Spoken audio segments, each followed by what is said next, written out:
جو شفاعت ہے یہ نظام عدل ہے ہی نہیں، یہ ہے ہی اس کا کرم، ہے ہی اس کا فضل۔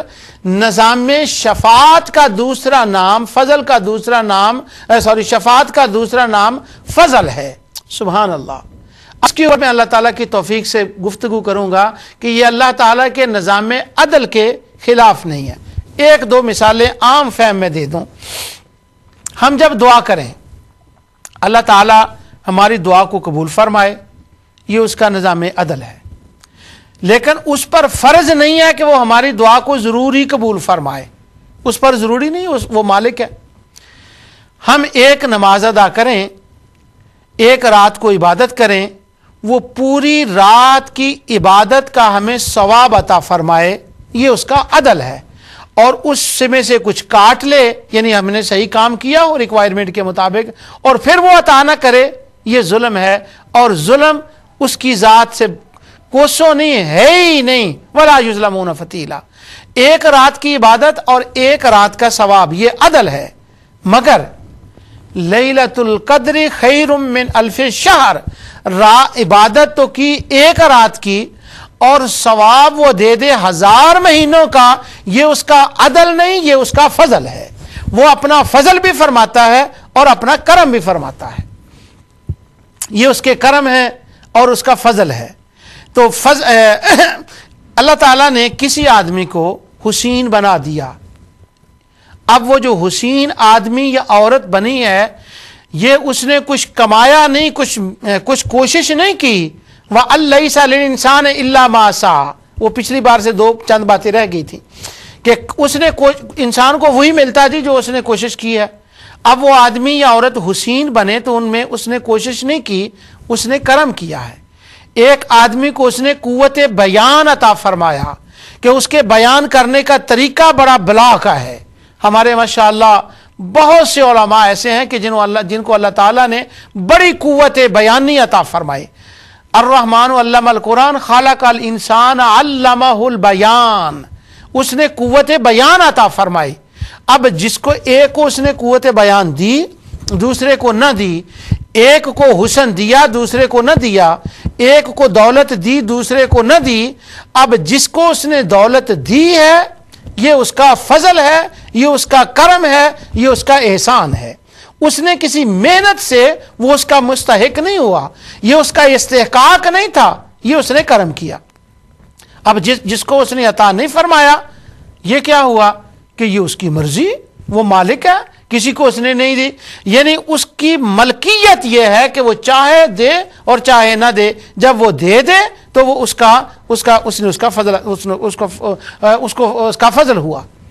اب صحابہ کرام کو دیکھ لیں، کسی کو صحابی بنانا اور دور مصطفیٰ میں اس زمانے میں اس کو پیدا کرنا، یہ محض اس کا فضل ہے، یہ قوت سے بات نہیں ملتی۔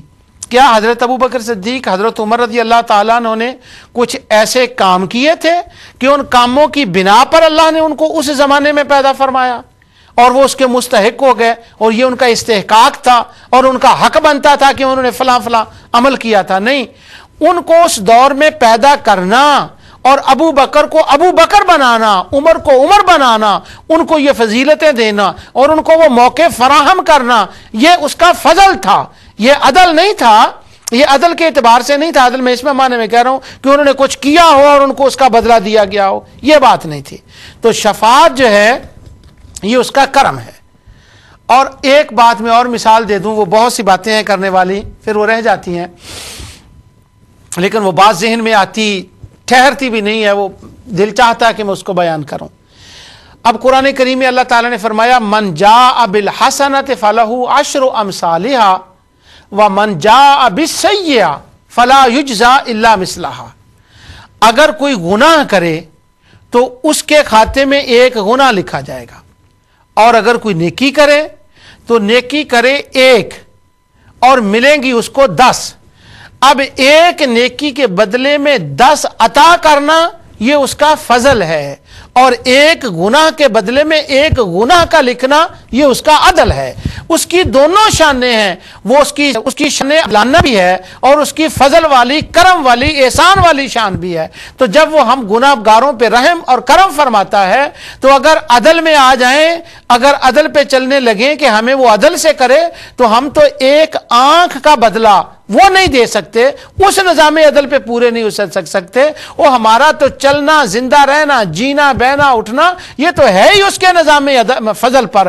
اسی نظام فضل کے اوپر قیامت کے دن وہ شفاعت عطا فرمائے گا، اور جس سے ہمارا بیڑا پار ہوگا، اور اسی سے ہم گناہگار، ہم اس کی امید رکھتے ہیں۔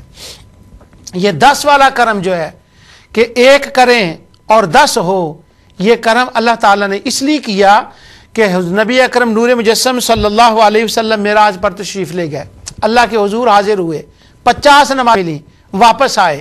موسیٰ علیہ السلام نے کہا واپس جائیں، حضور علیہ السلام چلتے گئے، جب 5 رہ گئیں تو کہا جائیں۔ حضور نے یہ نہیں فرمایا کہ اب میں نہیں جاتا، ہو سکتا وہ کام نہ ہی کرے، یہ نہیں کہا، فرمایا نہیں مجھے حیا آتی ہے کہ میں نہیں جاتا۔ یہ تو ظاہر تھا، اندر اس کے کرم یہ تھا کہ ایک نماز جب 5 ہوئی تو 50 کا حکم تھا، تو کہا ایک پڑھ لے کوئی بندہ تو اس کو ثواب 10 کا ہوگا۔ جب حضور واپس نہ گئے تو کہا مجھے حیا آتی ہے کہ میں واپس جاؤں، تو کرم پوری امت پہ یہ ہو گیا کہ ایک نماز پڑھنے سے 10 نمازوں کا ثواب ملنے لگا۔ اب یہ قاعدہ جاری کر دیا گیا کہ من جاء بالحسنۃ فلہ عشر امثالھا، کہ جو بھی کوئی نیکی کرے گا ایک کے بدلے 10 دوں گا، کیونکہ یہ معراج کی رات کا کرم ہے۔ یہ مصطفیٰ علیہ الصلوۃ والسلام کے وسیلے اور توسط سے یہ ہمیں کرم ملا ہے۔ تو یہ اس کے کرم اور فضل ہی فضل ہیں۔ تو شفاعت کا مسئلہ فضل میں آتا ہے، عدل میں نہیں آتا۔ اسی طرح دیگر چیزیں جن کو اللہ تعالیٰ نے مقامات کو شرف عطا فرمایا، صفا مروہ کو، کعبہ کو، یہ سارے اس کے کرم ہی کرم ہیں، فضل ہی فضل ہیں۔ تو اب میں تھوڑی سی اس آیت کے بارے میں گفتگو پہلے کر لوں کہ جو میں نے تلاوت کی تھی، اور پھر آگے انشاءاللہ میں بیان کرتا ہوں۔ اچھا نہیں، پھر بھی میں اس سے پہلے وہ پچھلی بات کو دہرا دوں کہ کسی کا عمل کسی کے کام نہیں آتا۔ ہاں آتا ہے کہ عمل کام آتا ہے، کسی کا دوسرے کے عمل کام آتا ہے۔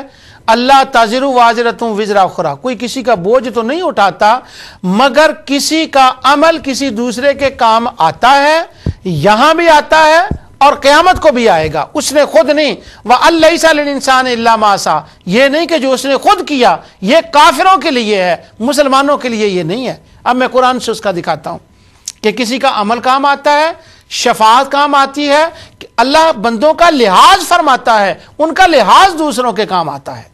یہ سورہ طور ہے اور اس کی آیت نمبر 22، 21، 22 اور 23، 22 ہی ہے، 21 ہی ہے، اسی کے اوپر میں بات کو ختم کروں گا تاکہ وہ دوسری بات رہ نہ جائے زیادہ، جس کو میں جو آج کا موضوع ہے کہ عدل کے خلاف ہے نظام شفاعت۔ والذین آمنوا واتبعتهم ذریتهم بایمان الحقنا بهم ذریتهم وما التناهم من عملهم من شیء کل امرئ بما کسب رہین۔ اللہ تعالیٰ ارشاد فرماتا ہے جو لوگ جنت میں جائیں گے تو ہر ایک کا مرتبہ اس کے عمل کے مطابق ہوگا۔ اس کے درجات ہیں جنت کے، کچھ نچلے درجے میں ہوں گے، کچھ اوپر والے درجے میں ہوں گے، اور یہ بات ایسے ہوگی کہ ایسا ممکن ہوگا کہ ماں باپ چلے جائیں اوپر کے درجے میں، ان کے اعمال صالح زیادہ ہوں، اور بچے رہ جائیں نیچے کہ ان کے عمل ماں باپ کے مطابق نہ ہوں۔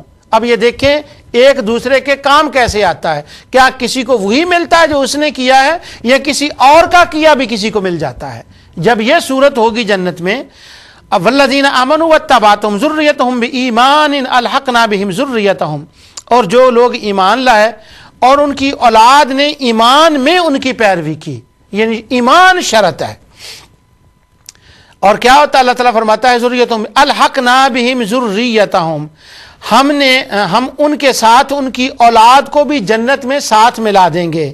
وما التناهم من عملهم من شیء، اور ماں باپ کے عمل سے کچھ عمل کو کم نہیں کریں گے۔ یعنی بچوں کے عمل اگر صرف اسی کے کام آنے والے ہیں تو اب ماں باپ کا عمل بچوں کے کام یوں آئے گا کہ نچلے فلور سے اٹھا کر ان کو ماں باپ کے ساتھ الحاق کر دیا جائے گا، ملا دیا جائے گا۔ اب ان کے عمل کام ذاتی نہیں آیا، اگر ذاتی عمل کام آتا ہوتا تو وہ کبھی اوپر نہ جاتے۔ اب یہاں اللہ کا فضل کام آیا ہے۔